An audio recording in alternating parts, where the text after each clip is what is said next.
Why are you wasting precious cardiac resources on these people? She's probably just faking it for pain meds like the rest of them. Nurse Sandra Voss hissed, tossing Ada Jenkins's emergency chart directly into the trash bin. Dr. Preston Aldridge hissed, his face twisted in utter contempt as he stared at the elderly black woman clutching her chest in agony. Dr. Kezia Washington stood her ground. Sir, Mrs. Jenkins has been waiting for 90 minutes with severe chest pressure and a cardiac history. She needs an immediate EKG. Nurse Sandra Voss let out a cruel, mocking laugh.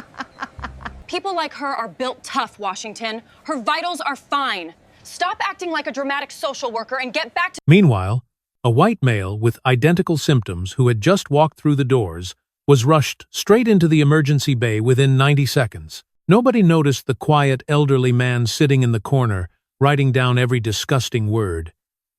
They had absolutely no clue that this nobody was Dr. Raymond Cole, the legendary founder of the entire hospital network. He had built this institution to save lives. But today, he just witnessed his own staff treating a dying patient like worthless trash. Very soon, these arrogant doctors will realize they just signed their own professional death warrants. Welcome back to Legacy Stories, where corrupt power meets absolute justice, and the hidden truth always finds its way to the light.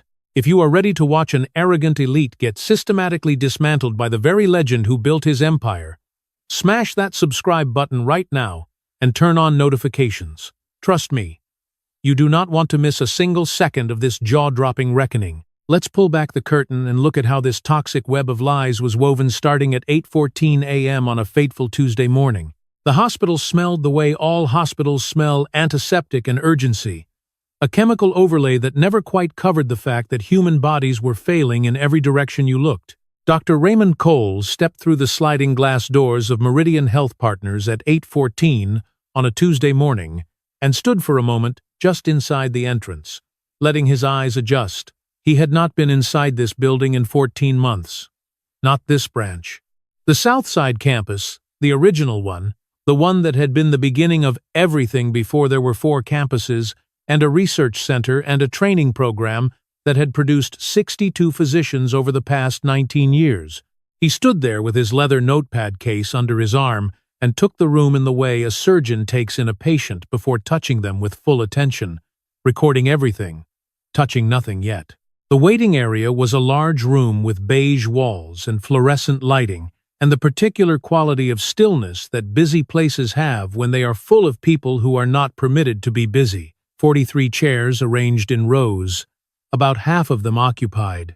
A reception and intake desk at the far end, staffed by 2 people who were both looking at screens.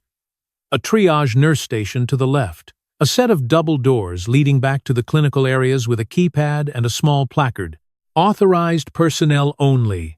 On the wall to Raymond's right, above a bank of chairs near the window, a framed photograph and a plaque. The photograph was of 2 men in surgical scrubs, standing in front of a construction site, their arms around each other's shoulders, both grinning, both black. The year on the placard beneath, 1994. Raymond looked at the photograph for a moment. He had not noticed his own hair was entirely white until he had seen an old photo of himself a few years ago, in which it was still mostly black. He had not noticed the transition because he had not been watching. That was, he supposed, the problem he was here to address. He walked to the intake desk and waited his turn. The woman behind the desk was in her late 20s, dark hair, a name badge that said Amber. She was finishing typing something when he reached the window. She completed what she was typing before looking up. Name? Cole. Raymond Cole. She typed.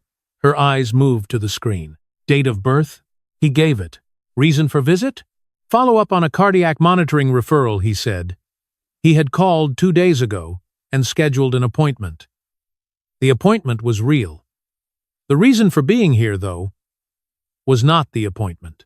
He was here because, 6 weeks ago, his old friend Elliot Wainwright had forwarded him an email he was not supposed to see, sent accidentally to the wrong Wainwright. There were 2 on the board, with subject line Memo Re. Q.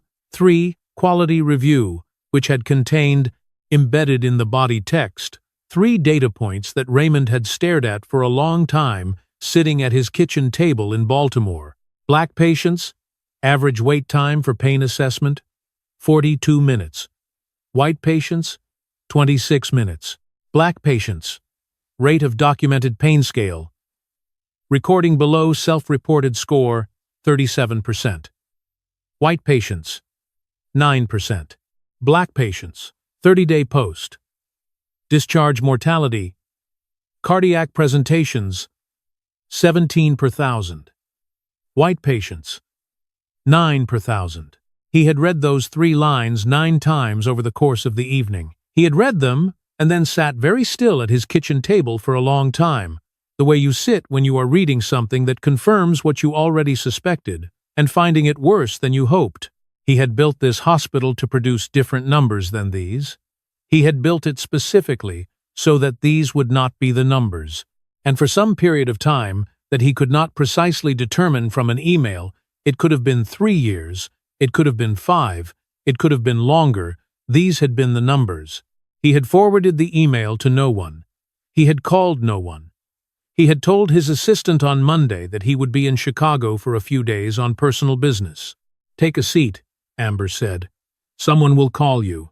Raymond picked up his notepad case and walked to one of the chairs near the window, selected the one with the best view of the full room, sat down, and opened his notepad to a fresh page. He picked up the mechanical pencil he kept clipped to the cover. He wrote the date and the time. Then he looked up and began to learn the room. She had been in the chair 3rd from the left in the 2nd row for a long time before Raymond noticed her. 47 minutes, he would later learn. 52 years old, broad-shouldered, wearing a winter coat that she had not taken off despite the warmth of the room. Her name was Ada Jenkins, and she had her right hand pressed flat against the left side of her chest, the way people press on something that hurts to remind themselves it is still there. Raymond watched her for 7 minutes. She did not move to the intake desk. She did not flag down the triage nurse, who had passed twice within 8 feet of her. She sat in the chair with her hand on her chest, and her eyes focused somewhere in the middle distance, and she waited with the particular quality of patience that people develop after many years of learning that making themselves visible in certain spaces carries a cost. He had seen that kind of patience before.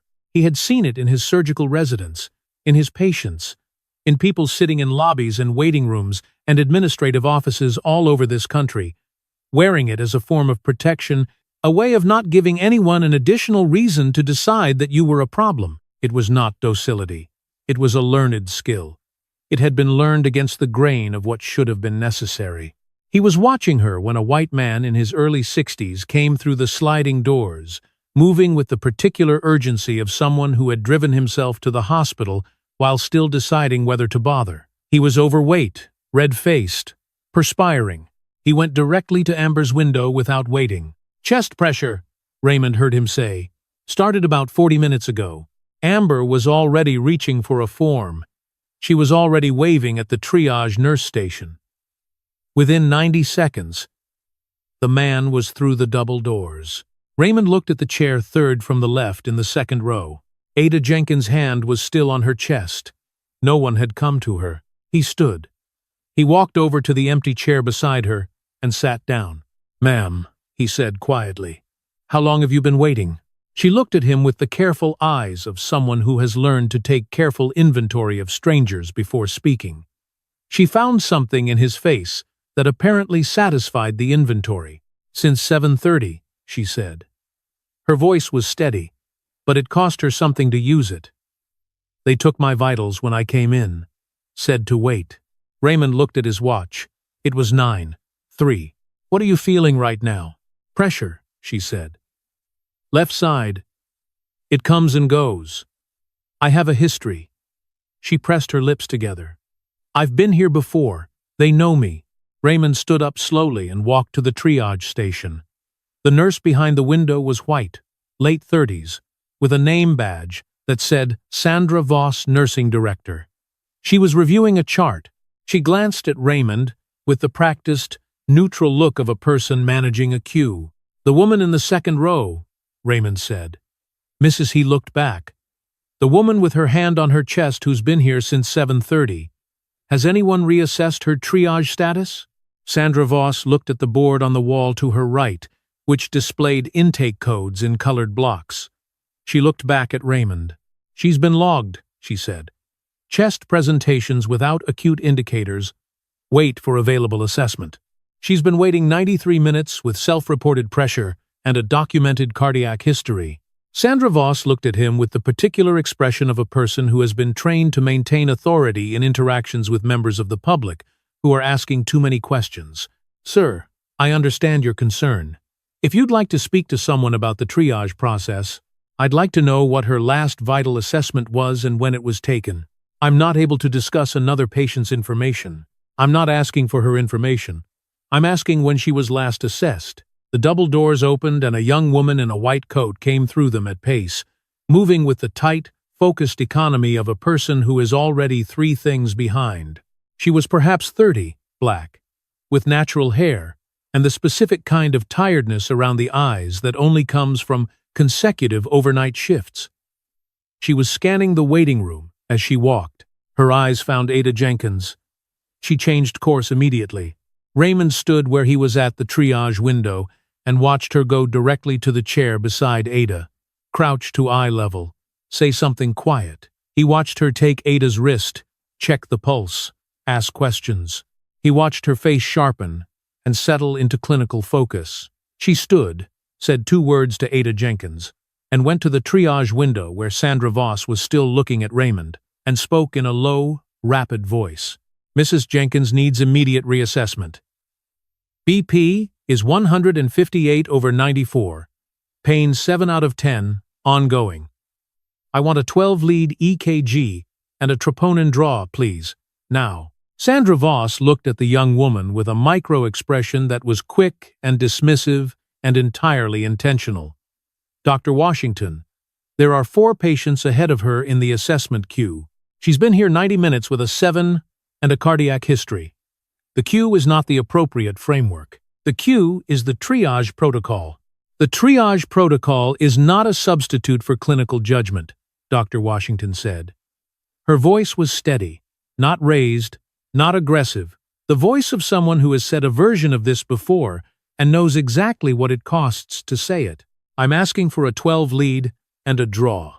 A door opened further along the corridor behind the triage station, and a man stepped into the visible frame. He was tall, mid-40s, silver at the temples, with the institutional ease of someone who moved through this building knowing he could slow down wherever he chose.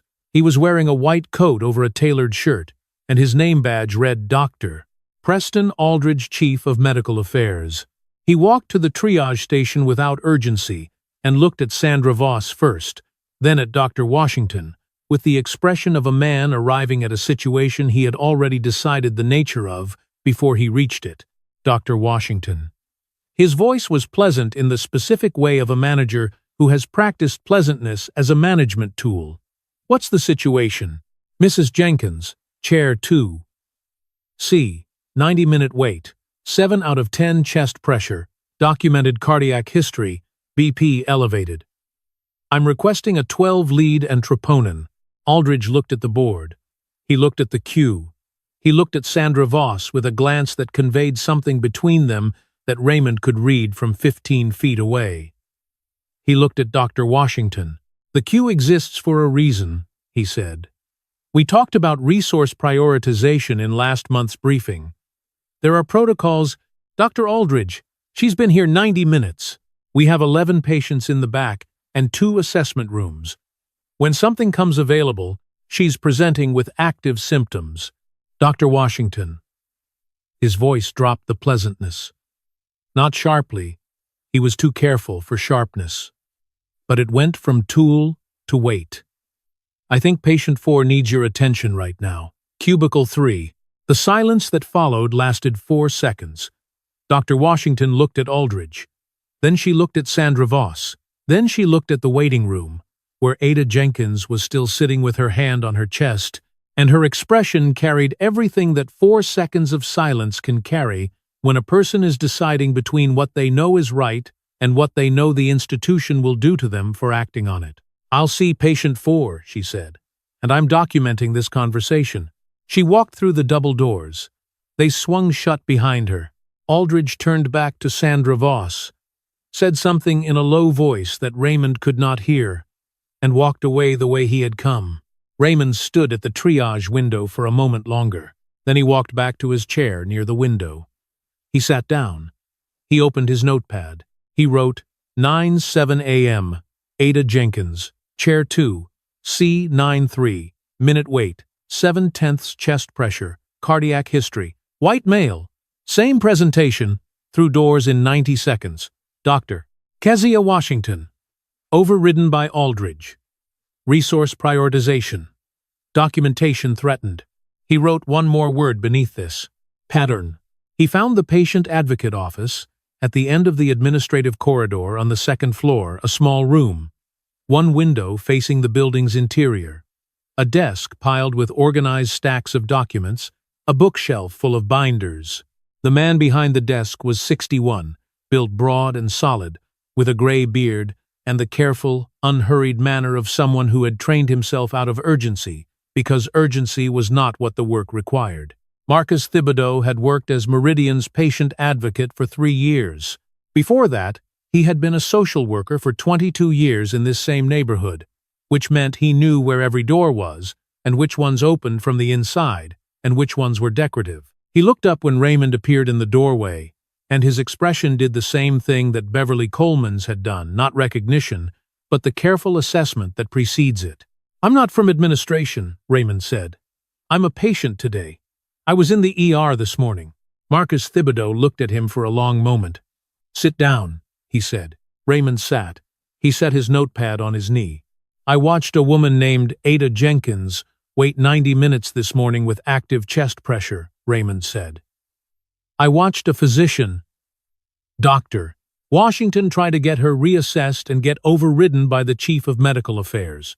I watched a white man arrive 45 minutes into her wait with an identical presentation and go through those doors in 90 seconds.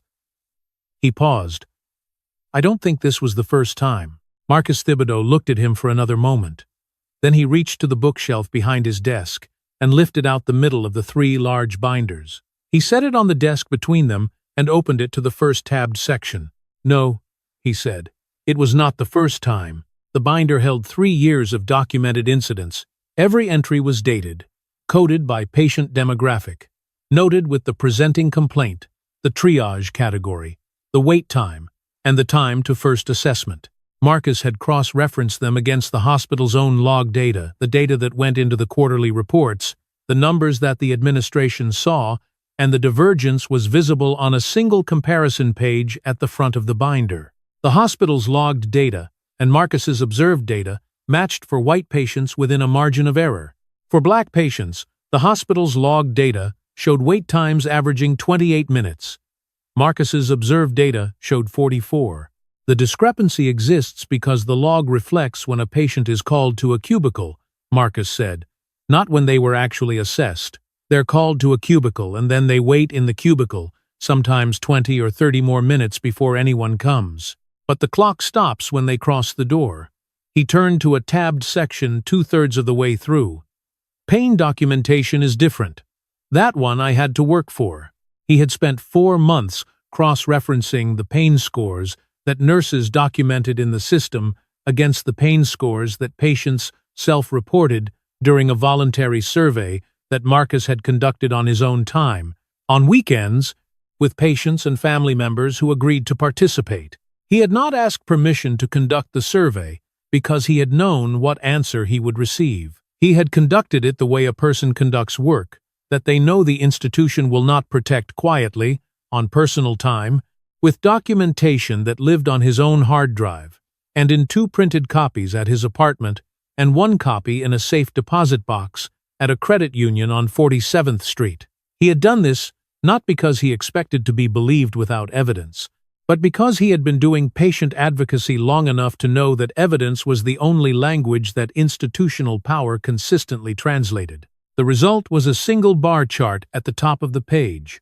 Black patients' self-reported pain scores were documented in the hospital system at an average of 1.2 below what the patients themselves reported. White patients' scores were documented at an average of 0.1 below self-report within the expected margin of individual assessment variation. 1.2. A number that sounds small until you understand that a documented pain score of 4 receives a different treatment protocol than a documented score of 5. That a documented score of 5 is managed differently from a documented score of 6. That pain management decisions cascade from the numbers that make it into the system, not the numbers that stay in the patient's body. How many patients? Raymond asked. 412 over 3 years, in this department alone. Marcus turned to the last section of the binder. Mrs. Jenkins is patient 398 in my tracking log. Raymond looked at the page. He read the entry. He read the one before it and the one before that. Then he closed the binder and placed his hand flat on the cover. "Does Dr. Aldridge know you have this?" he asked. "He knows I exist," Marcus said. "He called me into his office about 14 months ago and asked me to submit my patient advocacy reports through Sandra Voss's office rather than directly to the Quarterly Review Committee. He framed it as a streamlining of information flow." Marcus's expression did not change. I thanked him and continued submitting directly to the Quarterly Review Committee. He has not brought it up again. "And the Quarterly Review Committee?" A pause. "The committee chair is Dr. Aldridge." Raymond looked at the binder. "I need to find Dr. Washington," he said. Dorothea Price found him first.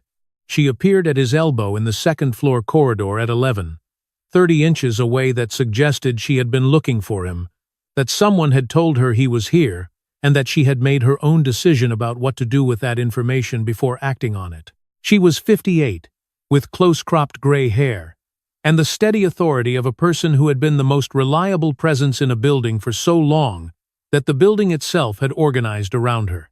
She wore her charge nurse badge at an angle that she had probably stopped noticing years ago. She had been at Meridian for 22 years. She had been here since Raymond was still operating here himself. She looked at him in his civilian clothes and his notepad case, and did not, to her credit, say anything that could have been overheard. "Dr. Cole," she said quietly. "The vending machines are on the 3rd floor. I'm going up for coffee." He followed her. They sat in the 3rd-floor break room with cups of terrible vending machine coffee, and Raymond said, "Tell me what the documentation doesn't say, Dot." She held her cup in both hands and looked at it for a moment. Then she began to talk. She had been talking about this for 3 years, in private with her daughter at home, with 2 colleagues she trusted, with Marcus Thibodeau, who had the same binders she had been quietly building in her own head. She had not talked about it officially because the official channels in this building ran through the Chief of Medical Affairs, and the Chief of Medical Affairs was the subject. She described a system that she did not call racism because she had worked in enough institutions to know that the word stopped people from listening to what came after it. She described it as a pattern of small decisions, each one individually defensible, collectively killing people. It was the triage decisions, the ones that looked like clinical judgment but tracked by demographic in ways that clinical judgment alone could not explain. It was the way that certain patients were steered toward the lower-intensity assessment rooms, and certain patients were moved toward the full intervention bays, and the steering correlated with something that was not clinical presentation. It was the way that pain management protocols were applied, not ignored, not violated, but interpreted with a latitude that was wider in one direction than the other. The way that observe and reassess was a clinical decision that in this ER happened to fall on Black patients at nearly twice the rate. The way that discharge without follow-up referral happened to follow the same demographic distribution. She spoke for 42 minutes. She described incidents she had marked in her notebook with the same organizational care she brought to her patient charts. She described a culture of small silences, the meetings that certain people were not informed about, the professional development opportunities that were extended verbally to some residents and through formal email to others, the particular way that certain physicians were introduced in attending rounds and others were allowed to introduce themselves, if they managed to speak before the moment passed. She described the geography of the cafeteria at noon, which sorted itself along lines that no policy had created and no administrator had addressed. She had documented what she could document, and held in her memory what could only be held there. And what she held in her memory was a hospital whose founding mission she had believed in enough to stay for 22 years, running alongside a hospital whose actual practice had been quietly, consistently, doing something else. "I started keeping my own records 8 months ago," she said. She reached into the pocket of her scrubs and set a small notebook on the table. Not a binder, not a filing system, a personal notebook, the kind nurses keep for notes they need to act on quickly. The entries were in her handwriting, compressed and precise. "I have incident-level documentation for 37 events." Raymond picked it up. He read through several entries without speaking. "Dr. Washington," he said finally. Dorothea set her coffee down. Her jaw tightened slightly, the specific tightening that happens when a person who loves someone is preparing to describe what is being done to them. "Kezia Washington came here 11 months ago," she said. "Top of her residency class at Johns Hopkins. She had 2 publications before she started her 2nd year, which nobody here has had before. She has the fastest differential diagnosis in this department by a margin that the attending physicians have noticed and discussed among themselves." She paused. Aldridge assigned her to the overflow queue exclusively for the first 4 months. He has overridden her clinical decisions publicly, in front of patients and staff, 9 times that I have documented. He has submitted evaluations that describe her as promising but inconsistent and still developing clinical judgment language that doesn't match what I watch her do every single shift. Has she filed anything? She filed an internal complaint in August, specific, documented, with dates and incident numbers. Dorothea picked up her coffee again. "It was reviewed by the department's internal review process. The internal review process is chaired by Sandra Voss. The review concluded that the concerns raised did not rise to the level of a formal investigation." She paused. The review took 4 days. The complaint was 63 pages. Raymond looked at the wall. "Does she know I'm here?" he asked. "No one does." "You came as a patient." "Good." He looked at the notebook. "Can I keep this?" "I made a copy last week," Dorothea said. "I've been keeping a copy since February." Raymond set the notebook in his notepad case. He looked at her. "You've been here 22 years, he said. "Yes. You were here when we opened. I was the 2nd nurse hired. You interviewed me yourself." She met his eyes. "I came here because of what you were building. What you said this place was going to be." She paused. "I'm still here because I still believe it." Raymond looked at his coffee. He thought about a charter he had signed in 1994. The last sentence of it. The sentence he had insisted on writing himself because he had wanted it to be the kind of language that could not be read ambiguously. He thought about the framed photograph in the waiting room downstairs, and the distance between what was in that photograph and what was in Marcus Thibodeau's binder. "I'll need an hour with Kezia Washington before the end of today," he said. "She's off shift at 4, Dorothea said. "I'll tell her where to find you." She came to the patient advocate office at 4:15, still in her white coat, a tablet under one arm. She stopped in the doorway when she saw Raymond sitting across from Marcus Thibodeau, and her expression cycled through several things before it settled on careful. "Dorothea said you needed to see me," she said. "Please," Raymond said. "Sit down, Dr. Washington." She sat in the chair at the end of the desk. She was 31 years old, and she looked in the particular way that people look when they have been carrying something for a long time in a space where they are not allowed to put it down, simultaneously younger and older than her age. Marcus stepped out quietly, closing the door behind him. Raymond looked at her. "My name is Raymond Cole. I want to explain who I am and why I'm here, and then I want you to tell me everything, not the complaint. The complaint doesn't have all of it." She looked at his visitor badge, which said Cole, our patient. She looked at his face. Something moved across her expression. Careful and complicated. "You're the founder," she said quietly. "Yes." She looked at the door Marcus had just closed. "Nobody here knows who you are," she said. "That's correct." A long pause. "Why?" because I needed to see what this building looks like when nobody who can change anything is watching. He set his hands flat on the desk. Tell me what the file doesn't say. She talked for an hour and 20 minutes. She talked with the precision of a physician giving a case presentation organized by date, specific about language used and decisions made, precise about who was present at each incident, and what they did or didn't do. She had kept notes on her tablet, encrypted, backed up to a personal cloud account that had nothing to do with the hospital's systems. She had kept them because she had spent the first 6 months at this hospital knowing something was being done to her and trying to determine whether her perception of it was accurate.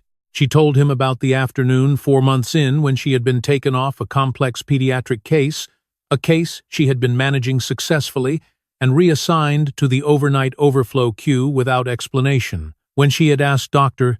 Aldridge, he had told her that the reassignment reflected the team's assessment of where your skills are best deployed right now. She had written the exact words down on her tablet that evening because she had known she might need them. She told him about the client introduction meetings. In 11 months, she had been present at 6 such meetings. She had been introduced by name in 2 of them. In the other 4, she had been present and not introduced, standing 2 feet from Aldridge while he named every other resident in the room. It happened so smoothly that someone watching who did not know what invisibility looked like would have missed it. She had not missed it. She had written it down that evening too. She told him about the patient she had caught, a 58-year-old black man, presenting with atypical cardiac symptoms that the attending had logged as non-urgent. She had caught the pattern in his presentation that pointed to a rarer aortic issue, had requested additional imaging, and had been told by Sandra Voss that the attending's assessment was final and that she was over-escalating. She had escalated anyway, directly to the on-call cardiologist, bypassing Sandra Voss and the attending. The imaging had confirmed her diagnosis. The man had been in surgery within the hour. She had received no acknowledgement for this. Her evaluation that quarter had described her as showing improvement in clinical judgment, but requiring further development in collaborative teamwork. I filed the complaint because I needed to stop wondering if I was wrong, she said. I needed a record. She had said what she needed to say. There was a brief silence. You were not wrong, Raymond said. Not about any of it. She looked at him for a long moment. The particular stillness of someone who has been told something they needed to hear and is deciding whether to let themselves need it. She had been operating for 11 months inside an institution that was systematically telling her that her perceptions were mistaken, her judgments were premature, her concerns were unfounded. Her patient advocacy was excessive, her documentation was excessive, her very presence in the rooms where decisions were being made was slightly more than the space preferred. She had maintained her clinical precision through all of it. She had kept doing her job. She had saved a man's life in the process. And she had been evaluated as someone still developing. What happens now? She asked. Tomorrow morning, you come in and you do your shift, Raymond said. You document everything you normally document. You don't change anything. You let me move. She nodded. Then, Aldridge is going to push back hard if he figures out who you are. I know. He has relationships on the board. He's been very careful about those relationships. I know about those too. Raymond picked up his notepad case. He looked at her. Dr. Washington, you presented that chest pain patient today. Ada Jenkins. He wouldn't let me put through the 12 lead. What happened to her? Kezia Washington's jaw tightened. She was assessed 40 minutes later, when a cubicle came open. Her troponin came back elevated. She's in the cardiac unit now.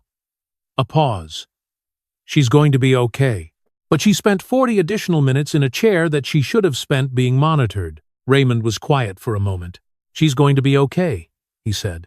This time, Kezia said. He held her gaze. Yes, he said. This time. They sat with that for a moment, the weight of those 2 words. This time, which contained inside them everything that the data in Marcus's binders was trying to say. Every this time was also a record of the times that had not been okay. Every patient who had survived was also, in the arithmetic of the disparities, documentation of the patients who had not, whose extra 40 minutes had arrived at a different outcome, whose names were not in the news and not in the investigation, and would never be named in a conference room by someone with the authority to make the naming mean something. Raymond thought about those patients. He thought about them the way he had thought about them since Tuesday morning, when he had sat in a waiting room chair and watched a woman press her hand to her chest and wait. "I'll see you Thursday," he said. At 3:45 the afternoon, a security officer appeared at the door of the patient advocate office and asked Raymond politely, professionally, to sign out at the front desk. As visitor passes were logged as leaving the building by 4 p.m., unless the patient they had accompanied was still admitted. Raymond thanked the officer. He signed out at the front desk. He walked through the sliding glass doors. He took a cab to Dorothea Price's house, which was 12 minutes from the hospital, in a neighborhood that looked the way Southside Chicago neighborhoods look when the people who live in them have been taking care of them without institutional support for several decades. Clean, dignified, slightly tired, determined. They sat in her kitchen, where she had made actual coffee, and he read through her notebook again and through Marcus's binders, which Marcus had given him to read and return in the morning. He read for 2 hours. Then he called Elliot Wainwright. Elliot answered on the third ring. They had been friends for 40 years. Elliot was the board chairman because Raymond had asked him to be 12 years ago, when the board had needed someone with financial credibility and organizational experience who also understood what Meridian was actually for. "The data memo," Raymond said. "The Q3 quality review. The one forwarded to you by mistake." Elliot was quiet for a moment. "I thought you should see it." "You thought right." Raymond looked at the binder in his lap. "I need the board assembled Thursday morning, before the hospital day begins, 7:30. All of them? All of them. And Elliot, don't tell Aldridge. If he asks why the board is meeting, you're reviewing the capital budget proposal from November." A pause. "That bad?" "Worse," Raymond said. "Get me the room." He hung up and dialed a second. Number 1. He had saved in his phone 18 months ago after following the work of the HHS Office for Civil Rights on a pattern of care discrimination case against a regional health system in Ohio. He had not needed it then. Dr. Sarah Okonkwo answered on the second ring. She had the voice of a person who had been doing very precise work for a very long time and had no interest in anything that wasted the precision. "Dr. Cole," she said, "I've been expecting a call about Meridian for about a year." He paused. "You know about Meridian?" "I know that 2 nursing staff who left Meridian Southside in the last 3 years cited concerns about equitable patient treatment in their exit interviews. We follow those." A pause. "I've been building a file. I was waiting for something internal." Raymond looked at Marcus's binder. "I have inside documentation. A patient advocate with 3 years of quantitative disparity data. A charge nurse with incident-level records. A second-year resident with an active, suppressed complaint and 11 months of documented pattern and patient outcome data from the Q3 quality review that the board hasn't been shown in full." Sarah Okonkwo was quiet for 4 seconds. "When can I be in Chicago?" "Thursday morning," Raymond said. 7:30. "I'll be there," she said. He set his phone down on Dorothea's kitchen table. He opened his notepad to a fresh page.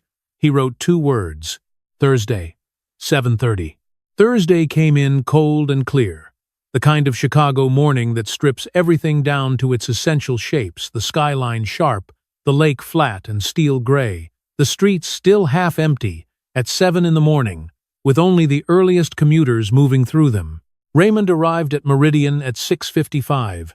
He did not enter through the emergency department. He went through the administrative entrance on the east side of the building, which required a key card that he still had in the back of his wallet because it had never occurred to him to take it out, and he walked through the empty administrative corridor to the conference room on the second floor that the board used for its quarterly meetings, where the overhead lights were already on because Elliot Wainwright had arrived at 6:45. Elliot was standing at the window when Raymond came in. He turned, looked at Raymond, not at the department store jacket or the worn notepad case, but at his face and said nothing for a moment. "You look like you haven't slept," Elliot said. "I slept 4 hours. I read for the rest of it." Raymond set his briefcase on the table. It was the first time he had carried the briefcase since arriving in Chicago. It held 4 things: Marcus Thibodeau's 3 binders, Dorothea Price's notebook, Kezia Washington's documentation file, and the original founding charter of Meridian Health Partners, signed in 1994 by Raymond Cole and his co-founder Dr. James Whitfield, who had died of pancreatic cancer 6 years ago. He had brought the charter because he understood that there are moments when the beginning of a thing needs to be physically present in the room where you are deciding about its future. The other board members arrived between 7 to 10 and 7:25. There were 7 of them. They were used to Raymond appearing at board meetings without warning. He had done it 3 times in the past decade, and they had learned that warning was not something he offered, and therefore was not something to expect. At 7:28, Dr. Preston Aldridge came through the door. He stopped when he saw the room. His eyes moved across the board members, then to Raymond, then back to the room. His expression completed a rapid internal calculation. He had been told the capital budget proposal. He had seen no reason not to come. He sat in the chair at the far end of the table from Raymond, the chair that, in his mind, was his chair. He had been running the medical operations of this building for 9 years. He had sat at this table 41 times. He set his folder on the table and looked at Raymond, with a careful, managed expression that Raymond had been watching people construct for 63 years. The expression of a man who has identified a situation as potentially threatening and is deciding how to handle it before he knows what the situation is. "Raymond," he said. The first name use was deliberate. A calibration. "Didn't know you'd be in today." Raymond did not respond. At 7:31, the door opened again. Dr. Sarah Okonkwo came through it in a charcoal suit, with the kind of quiet authority that doesn't need accessories to establish itself. Behind her, carrying a document folder, was a man Raymond did not know, but whom Sarah had explained would be accompanying her, a federal investigative researcher who had been working the pattern of care file for 14 months. Behind them, in the doorway, were 2 more people. Marcus Thibodeau wore his one good blazer. He was carrying a second copy of his binder, which he had made on Dorothea Price's printer the night before. Beside him, Dorothea herself stood in her nurse's uniform because she had a shift starting at 9 and did not intend to miss it. The last person through the door was Dr. Kezia Washington. She was in her white coat. She was 31 years old, and she had her documentation tablet under her arm, and she was standing the way a person stands when they have made a decision that cost them something, and are holding themselves still enough to honor it. The room went very quiet. Preston Aldridge looked at Kezia Washington. He looked at Marcus Thibodeau. He looked at Sarah Okonkwo's federal credentials. He looked at Raymond. Something moved through his face that was not his managed expression. Something uncontrolled and brief that Raymond had seen before in other rooms when other people understood for the first time that the situation was not what they thought. Raymond stood. He set both hands on the edge of the table and looked at the board members first, all 7 of them, one by one, ending with Elliot. Then he turned to the rest of the room. "Good morning," he said. "I'll be brief about why we are here and thorough about what we are addressing." He opened his briefcase. He set 3 items on the table. The first was the founding charter of Meridian Health Partners. He opened it to the last page, to the last paragraph, to the sentence that he had written himself in 1994, and which had been the reason for everything that came after, guided by the conviction that the quality of one's medical care should never be determined by the color of one's skin. He turned it so that everyone at the table could read it. The second item was Marcus Thibodeau's binder. 3 years of documented patient outcome disparities, quantitative and categorical. 412 patients. It landed on the table with a sound that was not dramatic but was definitive. The third item was Dorothea Price's notebook and Kezia Washington's documentation file, placed side by side. Incident-level records and a suppressed 63-page complaint. He set all 3 items on the table. He looked at the room. He found Preston Aldridge and held his gaze for 3 full seconds. "My name is Raymond Cole," he said. "I co-founded this institution in 1994 with James Whitfield and $407,000 of our own money and 30 years of our combined careers because we believed that the South Side of Chicago deserved a hospital that would treat its patients as though their lives were equally worth saving as the lives of patients anywhere else in this country." He paused. The room was entirely still. The rain that had started in the past half hour moved against the windows. Over the past 4 days, I have documented evidence that this conviction has been systematically violated in this building for a period of not less than 3 years by practices that have resulted in differential treatment of black patients, including but not limited to extended wait times, documented suppression of pain reporting, reduced access to diagnostic intervention, and a 30-day mortality disparity for cardiac presentations that is not explicable by any clinical variable we have identified. He turned to Sarah Okonkwo. "Dr. Okonkwo." She stepped forward. She set her own folder on the table. "The HHS Office for Civil Rights has opened a formal civil rights investigation into patient care practices at Meridian Health Partners South Side, pursuant to Section 1557 of the Affordable Care Act, which prohibits discrimination on the basis of race in federally assisted health programs." She looked at Aldridge directly. "The investigation is effective as of this morning. We will be conducting document review, staff interviews, and patient outcome analysis beginning today." She looked at the board members. "The hospital's cooperation with this investigation is legally required. I will be meeting with the board's legal counsel this afternoon to discuss the scope and timeline." Marcus Thibodeau placed his binder copy on the table in front of the board.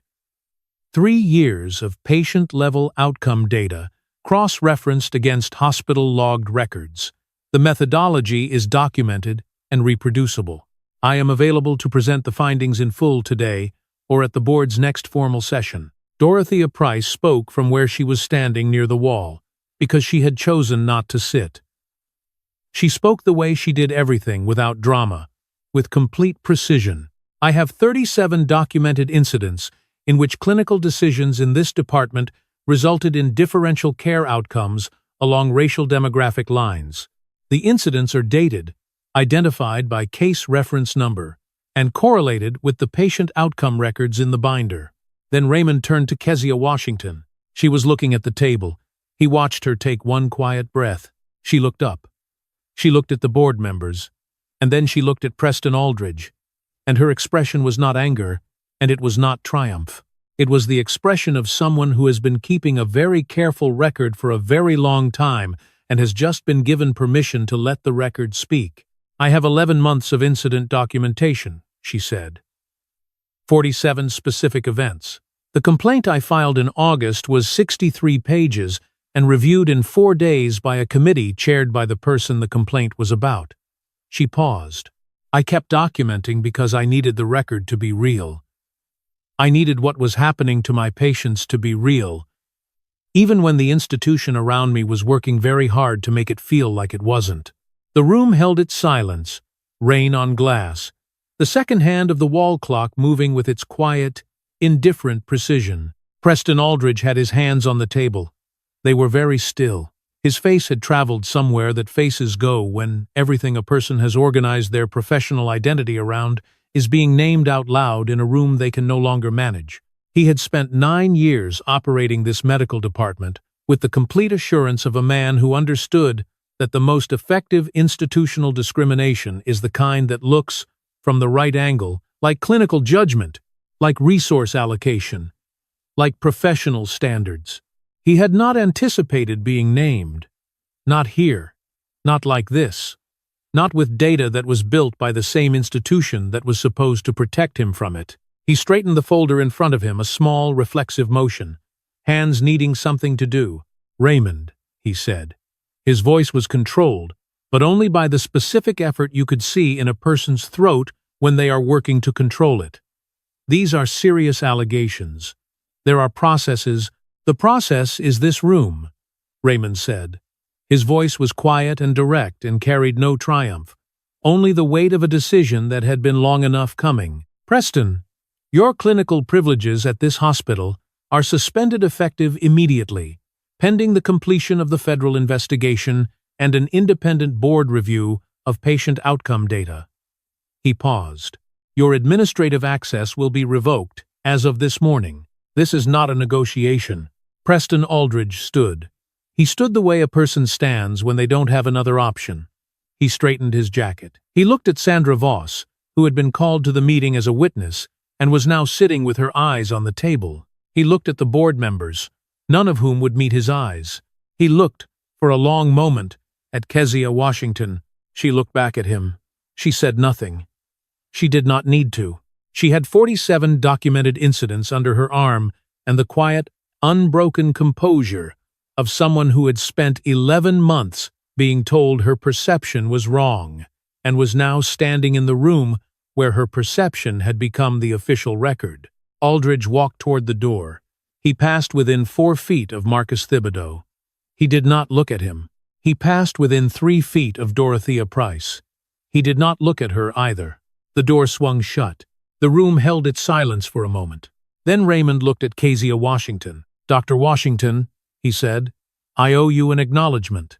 This institution failed in its duty to you and to the patients in your care, and that failure began with a governance structure that I approved and did not watch closely enough.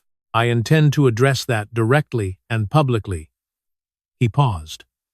Effective today, Dr. Wainwright will be overseeing all resident evaluations in this department, pending the appointment of a new department chief.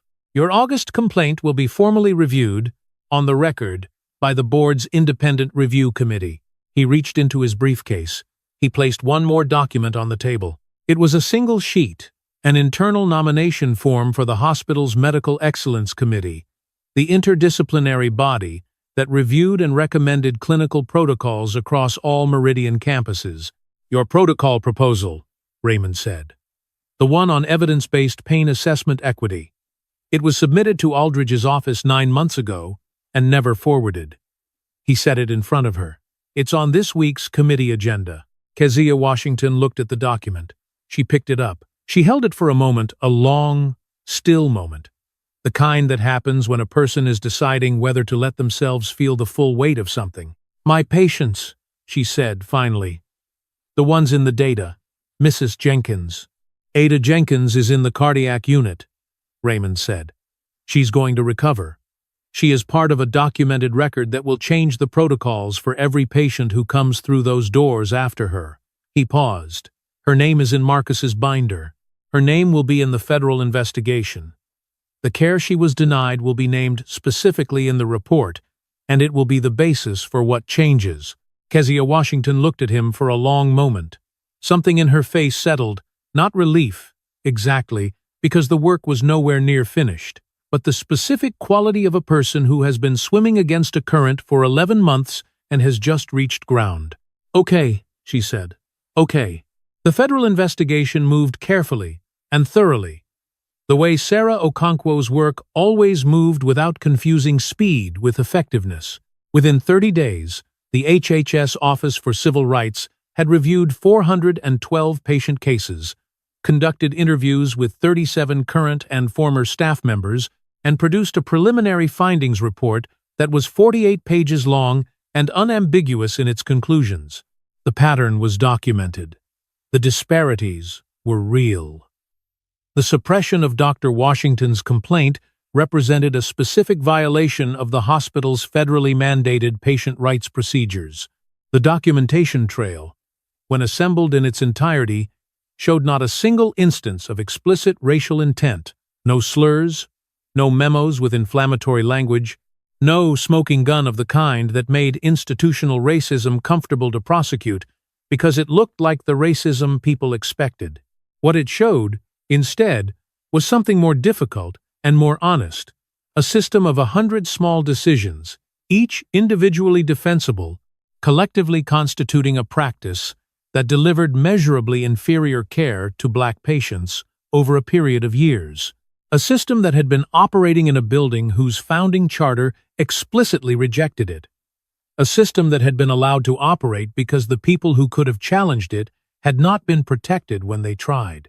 Sandra Voss resigned before the investigation concluded. She issued a public statement that said, essentially, that she had followed the direction of her supervisor and had made errors in judgment. Raymond read the statement and understood it for what it was, an accurate description that was also a careful attempt to manage accountability without fully accepting it. He forwarded it to the board without comment. Some part of accountability was not his to script. Marcus Thibodeau testified before the Federal Review Panel on a Thursday morning in January. He brought his binders and his methodology documentation and his 3 years of careful, unglamorous work, and he presented it to a room of federal investigators, the way he had always done everything without drama, without performance, with only the steady precision of a man who had decided that the only weapon available to him was the truth, and that he would not waste it by presenting it imprecisely. After he finished, one of the investigators asked him why he had kept the data if there had been no official channel that would receive it. Marcus Thibodeau thought about this for a moment. Then he said, "I kept it because I needed the pattern to exist somewhere outside my own memory. I needed it to be a fact that was bigger than my word against someone else's word." He paused.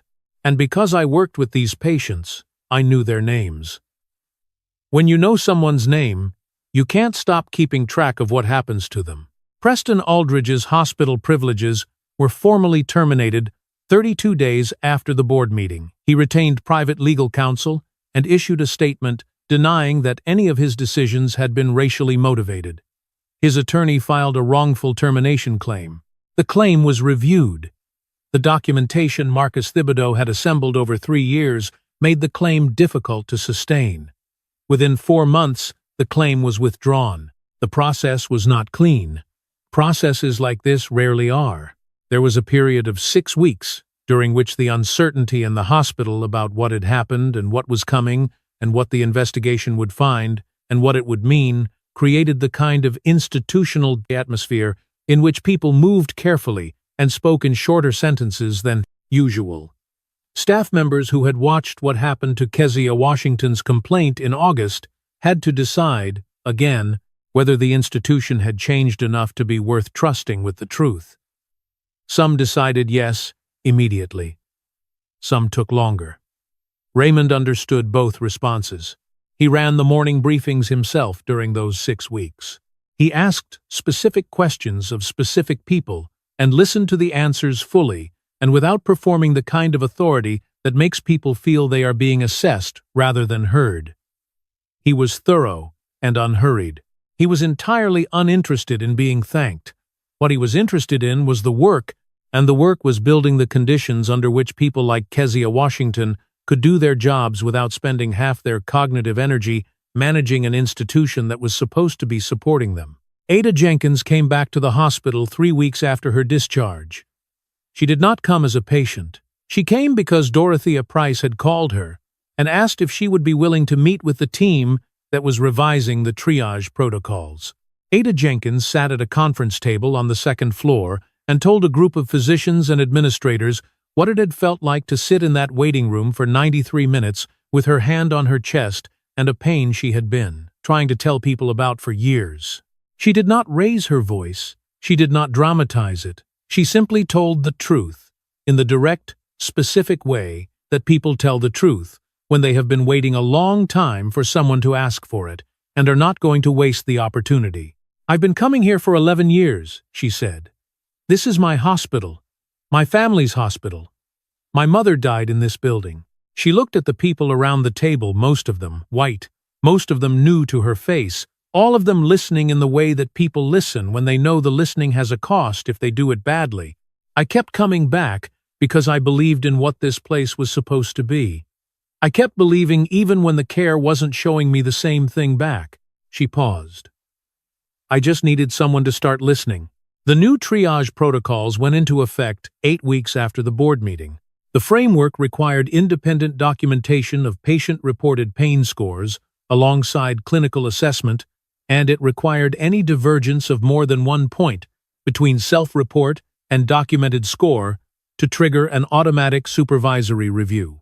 It was built directly from the protocol proposal that Kezia Washington had drafted 9 months earlier and submitted to an office that had never forwarded it.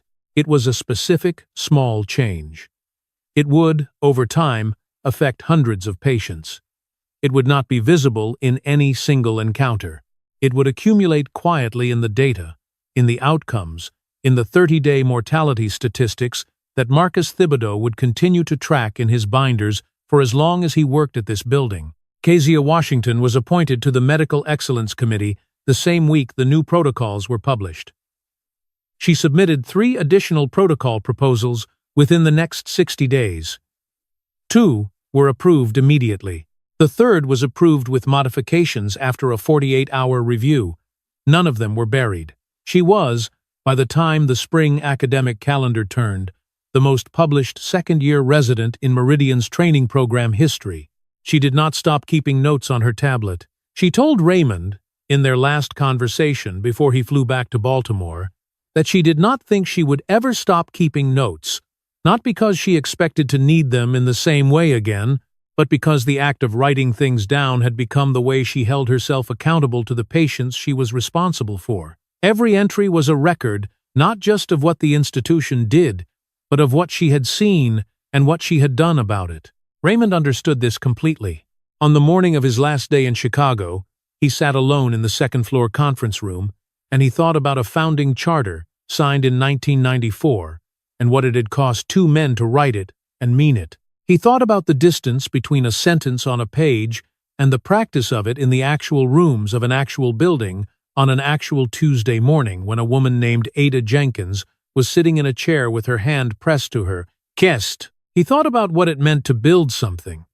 Not the building part that was the part you could see, the part that got framed and plaqued and hung on walls. He thought about the part that came after, the part that was never finished, the watching, the returning, the willingness to see what the thing had actually become rather than what you intended it to be. He thought about Marcus Thibodeau's 3 binders, assembled 1 entry at a time over 3 years, by a man who had decided that the only way to fight an invisible pattern was to make it visible, and who had kept working in a building where making it visible had no guarantee of changing anything. He thought about Dorothea Price, who had been in this building since Raymond had interviewed her himself, who had kept a personal notebook of incidents because she knew what happened to things that weren't written down. He thought about Kezia Washington, 31 years old, standing in that conference room with 47 documented events under her arm and the specific, contained gravity of someone who has been proven right about something that should never have required proof. He opened his notepad to the page where, 5 days ago, he had written 1 word, pattern. He drew a line through it. Then he turned to the last page of the notebook and wrote a sentence. A building is not a mission. A mission is a choice you make every day. He capped his pencil. He closed the notebook. He picked up his briefcase. He placed it on the table and opened it, and took out the founding charter, the original, not a copy. And he walked down to the first floor, and into the administrative office. And he asked the administrator to please remove the charter from his briefcase, and place it in the hospital's formal records archive, where it would be accessible to every staff member, board member, and patient advocate who wanted to read it. Where was it? The administrator asked. It was with me, Raymond said. It belongs here. He walked to the elevator. He pressed the lobby button. He stood in the elevator as the doors closed, and he thought about Ada Jenkins and her hand on her chest, and about the man in the waiting room who had gone through those doors in 90 seconds, and about the 43 minutes between those 2 moments that had held inside them everything that this story was actually about. The elevator opened onto the lobby. The framed photograph was still on the wall, the 2 men in surgical scrubs in front of the construction site. Both grinning, Raymond looked at it for a moment. He thought about what James Whitfield would have said about this week. He thought James would have said, "You should have come sooner." And Raymond would have said, "I know." And that would have been the whole conversation. Because James had never been a man for whom saying a thing twice added anything to its truth. Raymond had not come sooner. He intended to never have reason to say that again. He walked through the sliding glass doors and out into the cold, clear Chicago morning, where a cab was already waiting. If you have ever been in a hospital where you felt that the urgency of your pain was measured against something other than the pain itself, leave a comment. And if you believe that a building with a mission written on its wall has the obligation to practice that mission in every room, on every shift, with every patient, share this story. The next one is one you won't want to miss.